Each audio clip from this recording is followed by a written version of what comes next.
रामकृष्ण हरी सर्वांना.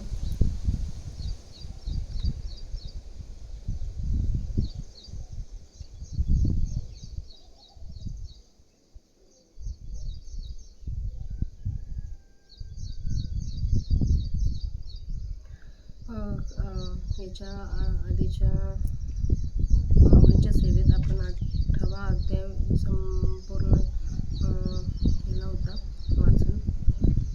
आता आपण अध्याय 9ला सुरुवात करूया.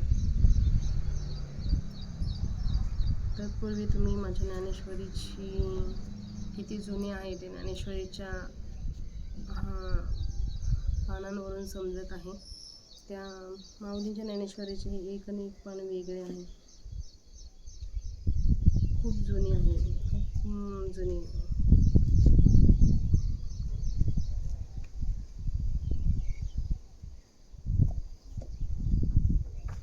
याच्यावर सुरुवातीला आहे ना, ही ज्ञानेश्वरी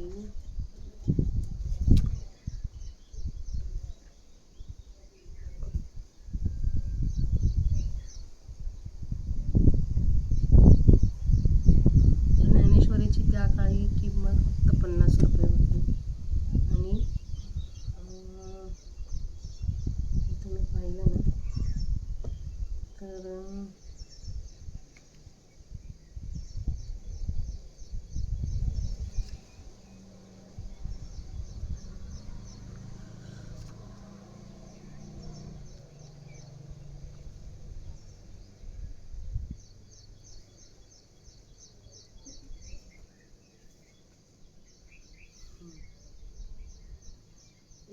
दांडेकरांची शंकर वामनराव दांडेकर यांनी ही ज्ञानेश्वरी विष्णुबुवा जोग महाराज यास अत्यंत कृतज्ञतेने हा ग्रंथ अर्पण. म्हणजे ही दांडेकरांची ज्ञानेश्वरी आहे.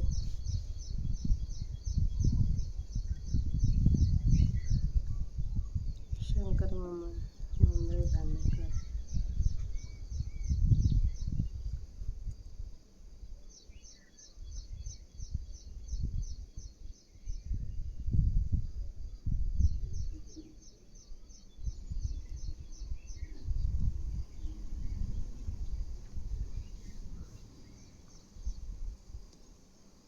मला इथे त्यांचं कधी लिहिली हे सापडत नाही. बघूया परत कधीतरी.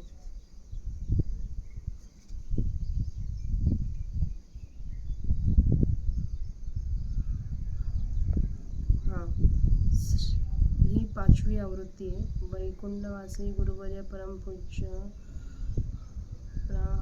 हरिभक्तपरायण शंकर वामन उर्फ सोनोपंत मामासाहेब दांडेकर यांच्या अर्थ ज्ञानेश्वरीची 5वी आवृत्ती आहे.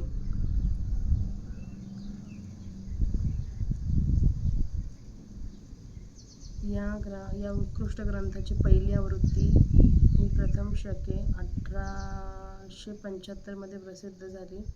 त्यानंतर 1880 मध्ये दुसरी, 1884 मध्ये तिसरी, 1889 मध्ये चौथी,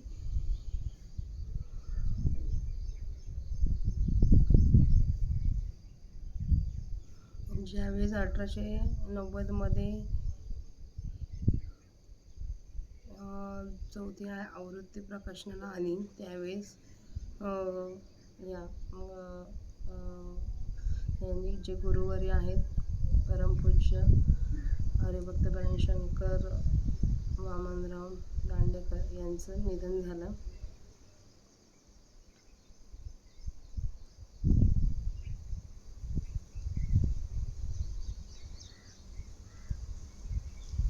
आणि मग नंतर पुढे ज्ञानेश्वरीचे प्रकाशन कै जोशी यांच्या प्रसाद प्रकाशनाने प्रथम केले. 16 ऑगस्ट 1961 रोजी ही जी ज्ञानेश्वरी ती आली.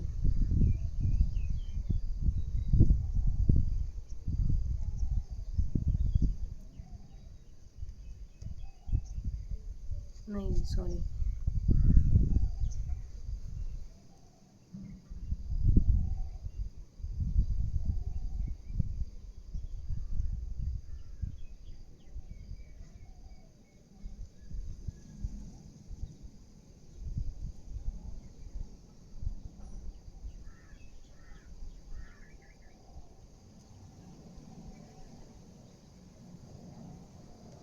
खूप सुंदर आहे.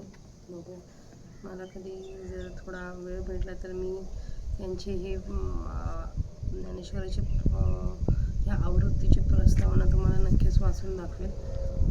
पण ही खूप जुनी ज्ञानेश्वरी. परम भाग्य माझ्या दादाचं, त्यालाही कोणीतरी आशीर्वाद रूपाने दिली, त्याच्यामुळे ही आमच्या घरी आली.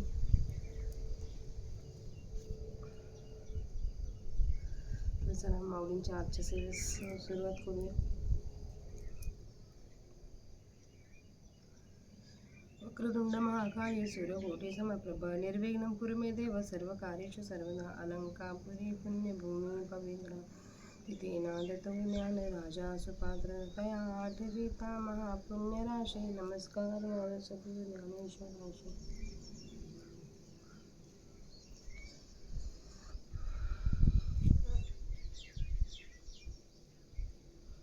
सकाळचे 6:45 झाले आहेत. अध्याय 9. तवी अवधान एक वेळ दिजे, मग सर्व सुखाचे पात्र होईजे. हे प्रतिज्ञोत्तर माझे उघड ऐका, परी प्रौढी न बोले होची. तुम्ही सर्वज्ञांचा समाजी, द्यावे अवधान ही माझी विनवणी सलगीची. काजे लळ्यांचे लळे सरती, मनोरथांचे मनोरे पुरती. जरी माहेरी श्रीमंत होती तुम्हा येसी, तुमचे आधी ठेवायची बोल. सिन्नले प्रसन्नतेचे मळे, ते सावली देखोनी लोळे श्रांतोजी मी. प्रभू तुम्ही सुखामृताचे डोहो, म्हणून आम्ही आपल्या स्वेच्छे बोलावो लाहो. येतही जरी सलनी करू घेऊ, तरी निवे काय ना तरी बालक बोबडा ओली. का वाकुडा विसुका पावली, ते चोच करून माऊली रिजे जेवी. एवी तुम्ही संतांचा पणयावो, ऐसे निस्तरी आम्हावरी हो. या बहु आळुखी या जी आहो सलगी करीत. वाचुनी माझी हे बोलती हे योग्य दे, सर्वज्ञ भवादृश श्रोते. काय धड्यावरी सारस्वते, पडा सिकेचे. अवधारा आवडे ते सनातंदरू, परी महातेजी न मिरवे काय करू. अमृतेची या ताटी वो घरू, ऐसी रस सोय घ्यायची. अहो हिमकरासी विजने, की नादा पुढे ऐकवणे. लेनियासी लेणे ही कही हाती, सांगा परिमळे काय त्रंबावे. सागरे कवने ठाई ना हवे, हे गगनचे आळी आघवे. ऐसा फावाडू कैसा, तैसे तुमचे अवधान जाई. आणि तुम्ही मना हे होय, ऐसा वक्तृत्व कवना आहे. जेणे रिझा तुम्ही, तरी विश्व प्रगटती या गवस्ती. हाती वेणे न की जे आरती, का चोळद की आपापती अर्घ्युने दिजे. प्रभू तुम्ही महिषाची आमूर्ती, आणि मी दुबळा अर्जितसे भक्ती. म्हणून बेल जरी गंगावती, तरी स्वीकारी लका. बाळक बापाची ताटी रिगे, रिगोणी बापा तेचे जेवू लागे. की तो संतोषलनी वेगे, मुखची ओढवी. तैसा मी तरी तुम्हा प्रती, चावटी करीत असे बाळमती. तरी तुम तोषेचे ऐसा जाती प्रेमाचे या. आणि तेने आपलपणाची मोहे, तुम्ही संत घेतले असा भोगे. म्हणून केली सलगीचा नोहे, आभारू तुम्हा. अहो ताण्याचे लागते झाटे, तरी अधिकची पाना फुटे. रोषे प्रेम दोनवटे, पर्यंताळाचे. म्हणून मज लेकुरा वाचूनी बोले, तुमचे कृपाळपणा निदेले. ते चेलेही जाणे हे जे जाणवले, या लागी बोलिलो मी. एरवी चांदणे पिकवजित आहे चेपणी, की वाऱ्या घापत आहे वाहनी. हा हो गगनाचे गवसणी, घालिजे केवी. आह का पाणी ओथी जावे न लगे, नवनीती मातुला न रगे.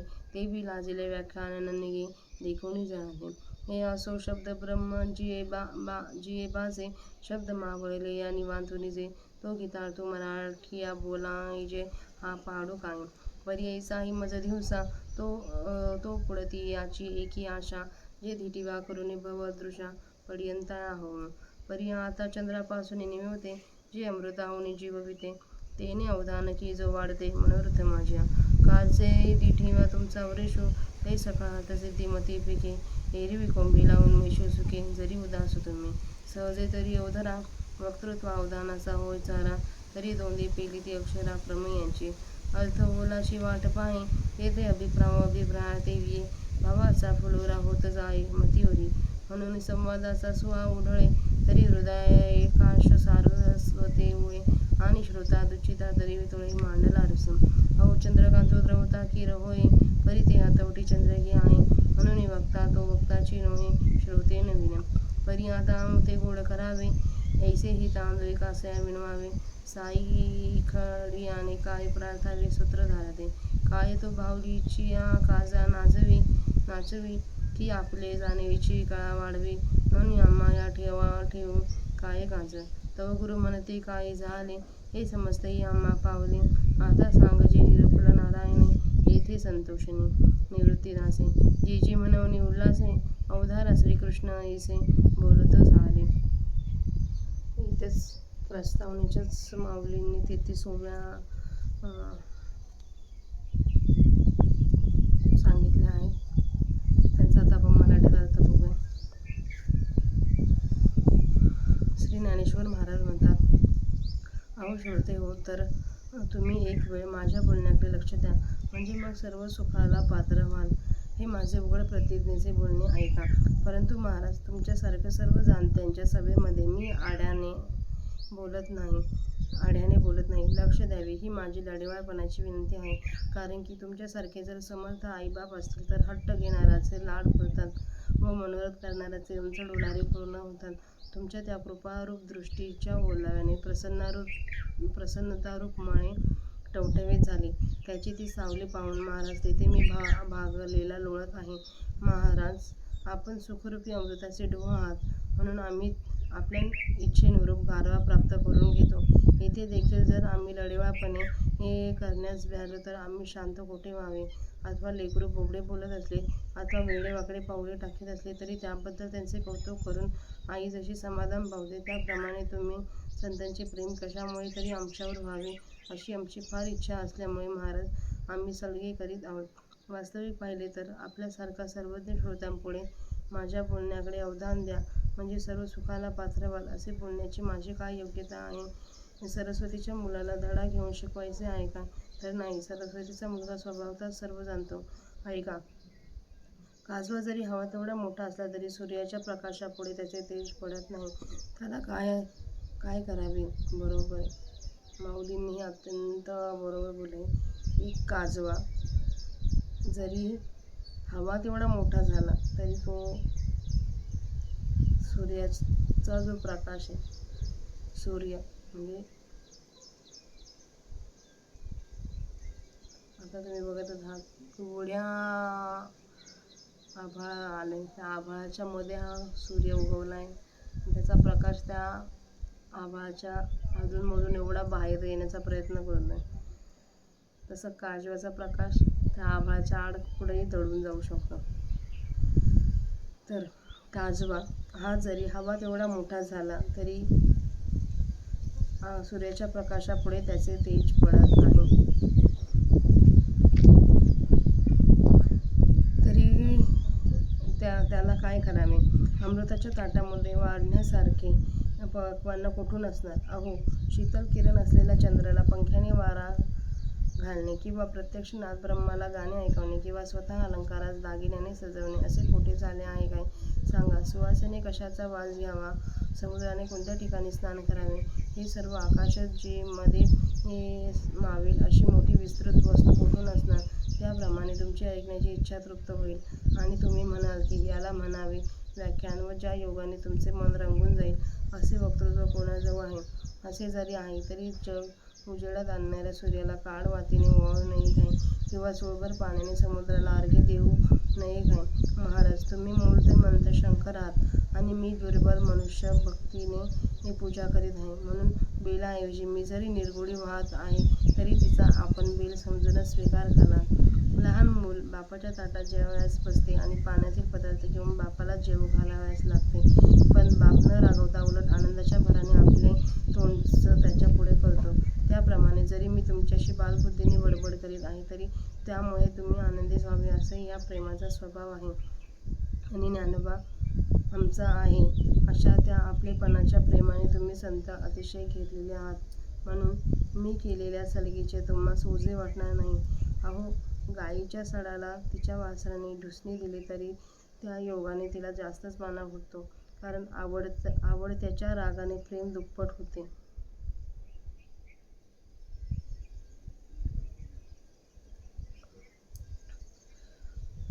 कारण आवडत्याच्या रागाने प्रेम दुप्पट होत असते. म्हणून तुमचे निजलेले कृपाळूपण मज लेकरांच्या बोलण्याने जागे झाले हे मला कळले.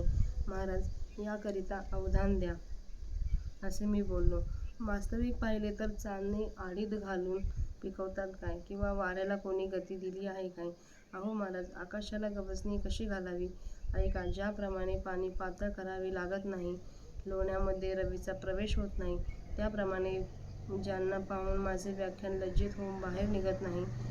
हे असो, वेदाचे शब्द कुंठित झाले असता ते वेद ज्या गीतार्थरूपी बाजेवर निवांत निसतात, तो गीतार्थ मी मराठीमध्ये बोलावा ही माझी योग्यता आहे काय?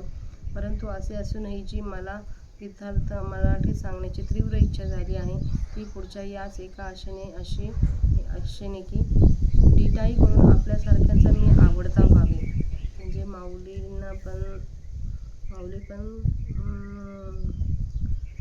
माऊलींनी हे सगळं मराठीत का सांगितलं, की ते म्हणतात की मी धिटाई करून मी तुमच्या सगळ्यांच्या आवडीचा व्हावा यासाठी. तर आता चंद्रापेक्षा शांत करणारे व अमृताहून जीवित वाढवणारे असे जे आपले लक्ष, त्या लक्षाने माझ्या मनोरथाची वाढ करावी. कारण की जेव्हा तुमच्या कृपादृष्टीचा वर्षाव होईल, तेव्हा माझ्या बुद्धीत सर्व अर्थ पूर्णपणे स्फुरतील. पण जर तुम्ही उदास राहाल तर अंकुर दशेला आलेले माझे ज्ञान सुकून जाईल.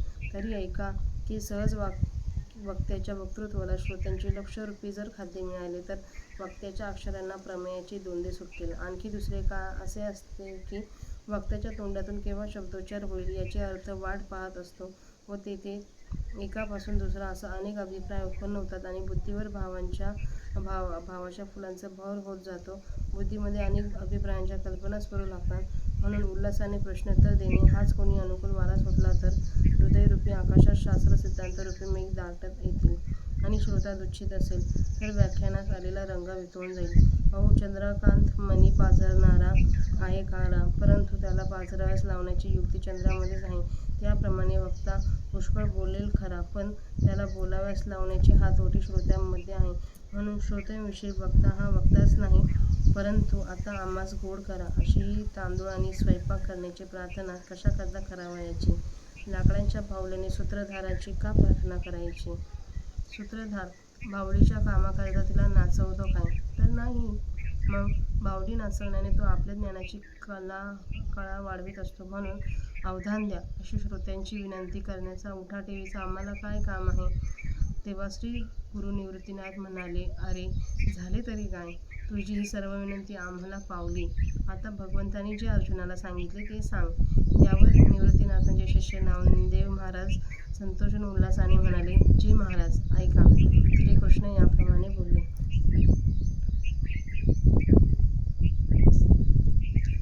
तर अध्याय 9 माऊलींच्या 33 ओळी आपण वाचून झाल्या आहेत. माऊलींची सेवा इथे संपन्न होत आहे. रामकृष्ण हरी सर्वांना.